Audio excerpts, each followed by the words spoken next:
Socrates has just argued that genuine philosophers should have no fear at the thought of their own death because the level of knowledge that they've been seeking their entire life, knowledge of genuine, full, and true being, can only be attained at their death. So in a way, death is the occasion at which the philosopher is united with his or her lifelong goal. So at this point, Socrates has some statements to make about the body and its relationship to our mind or soul. So he argues that the body is a source of endless trouble by reason of the mere requirement of food. I can get that. I'm trying to focus on philosophy, but I keep hearing my tummy rumbling. I can see how that would get in the way. We get sick, liable to disease, which overtake and impedes us in our search after truth. We are full of all kinds of feelings of love and fear, and these prevent our ever having so much as a thought. Wars come because of the body. Wars are occasioned by the love of money, and money has to be acquired for the sake and in the service of the body. And in consequence of all these things, we have no time to dedicate towards philosophy. Experience shows us that if we would have pure knowledge of anything, we must be quit of the body, and the soul in herself must behold all things in themselves. Then I suppose that we shall attain that which we desire, and of which that we say we are lovers, wisdom, not while we live, but after death, as our argument shows. For if, while in the company with the body, the soul cannot have pure knowledge, one of two things seems to follow. Either knowledge is not possible at all, or, if possible, only possible after death. Okay, so here again, he's acknowledging that he is not the enlightened one who exited the cave, understood absolute being, and then has come back to us to explain it. He acknowledges directly that he never made it that far in his pursuit of absolute truth. But how does he spend his life, right? What is the point of philosophy then? If you can only have knowledge once you're dead, then what can you do while you're alive?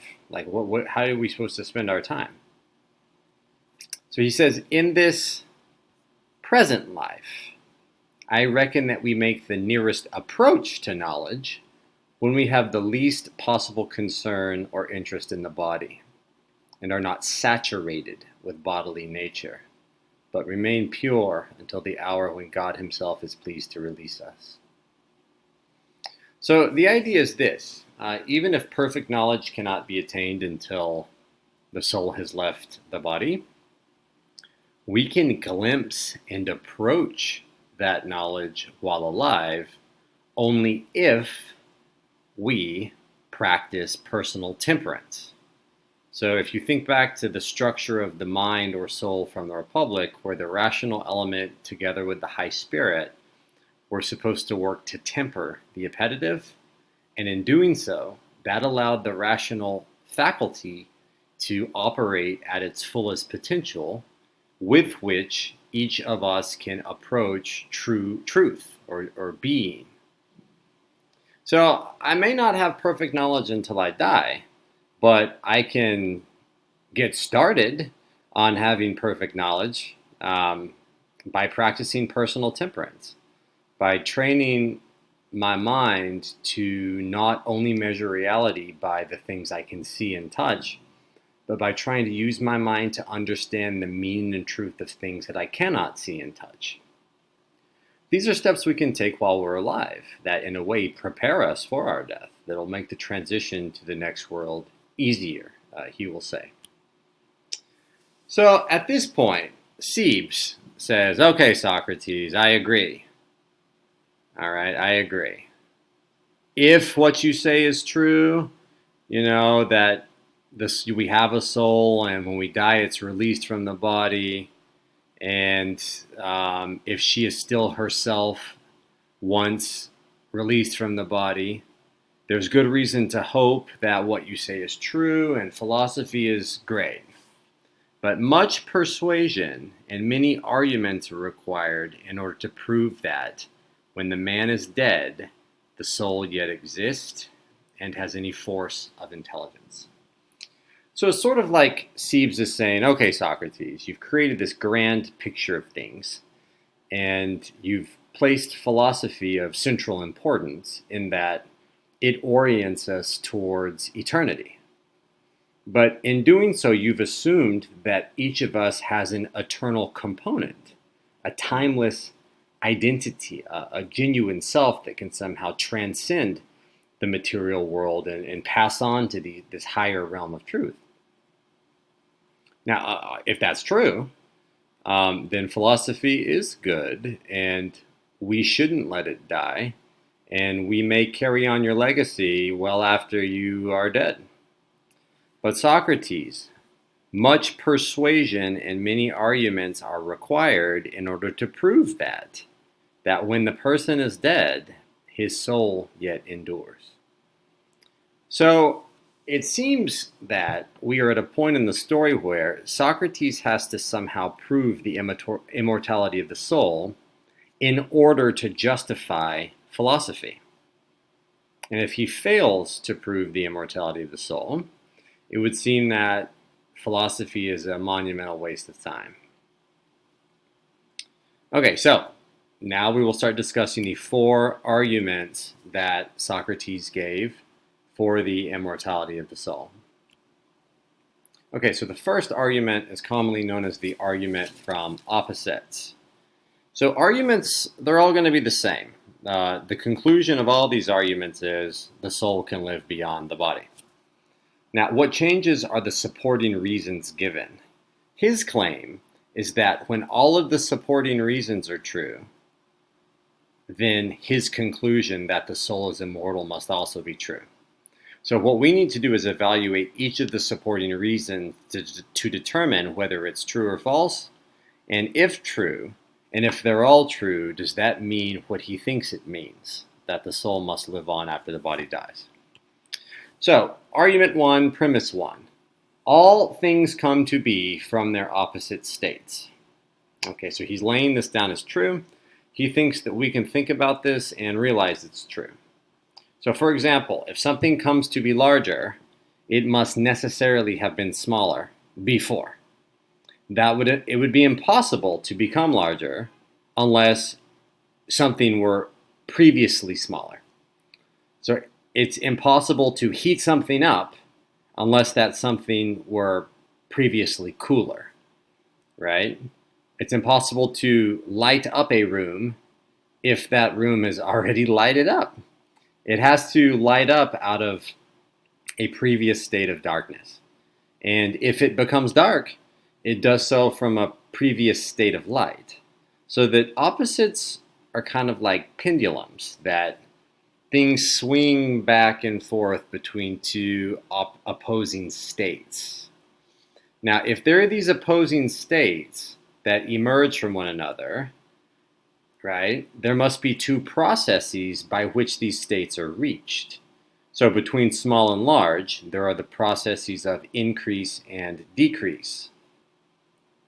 Now, if these 2 opposite processes didn't balance each other out, everything would eventually be in the same state. If increase did not balance out decrease, everything would keep becoming smaller and smaller until everything was just small and it was just stuck. Now, you might say, why isn't it like that? He would say, our experience of the world suggests that these processes balance each other out. And that balancing act is what allows the continuity of existence to take place. That it's a circle of life, if you will, or a circle of existence by which things revolve. But nothing just ends.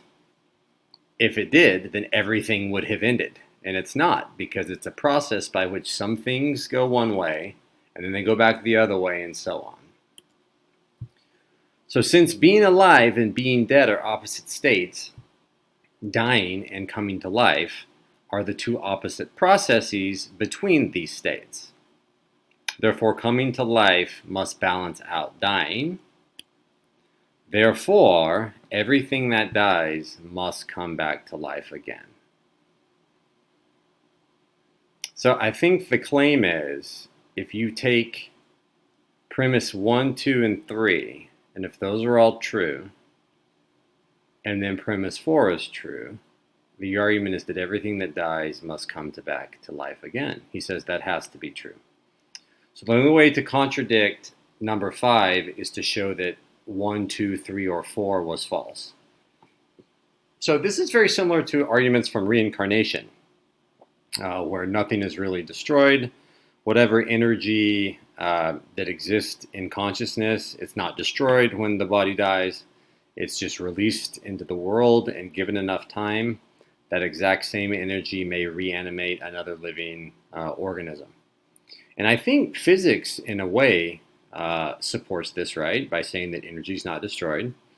It simply changes form, so that whatever energy consciousness represents, it can't be destroyed. It just changes.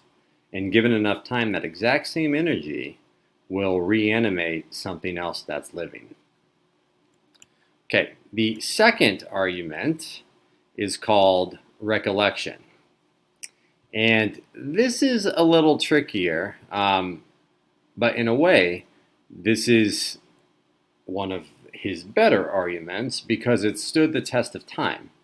Philosophers thousands of years later still argue that this is the best explanation for how human beings are able to identify objects. So let's start with a kind of metaphor here. So imagine you're at a football game and you're looking at the crowd and you recognize somebody. Say, I know that person. That's Susie. How do you recognize them? Well, doesn't that mean that you, on some prior occasion, had cognized them? You had known them before, and that's what lets you properly identify them now. So that even if you were staring at that person, if you hadn't had some prior cognition of them in the past, you wouldn't be able to see and understand the meaning of what you were looking at. It would be impossible. You could be staring directly at this Susie, but because you hadn't met her before, you wouldn't know that she was Susie. So this means something. Recognition of anything and its truth entails a prior cognition. Okay, so that's the idea here. So let's go directly to his argument.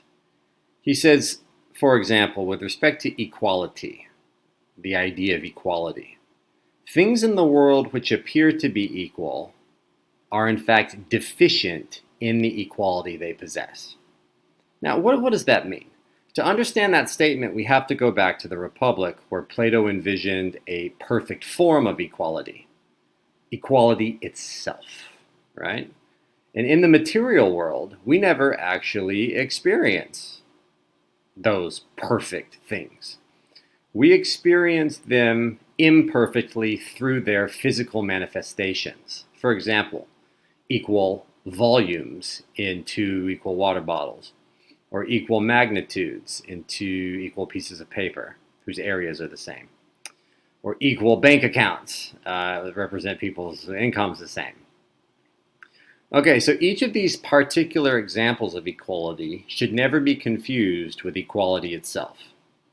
All right, so they're actually deficient, imperfect copies of the perfect form of equality that exists in some metaphysical plane of existence. Now, if that weren't true, if equality itself didn't exist, right, then how could we experience particular examples of it? He says we couldn't. Okay, so equality itself must exist as the basis of our experience of equality in time.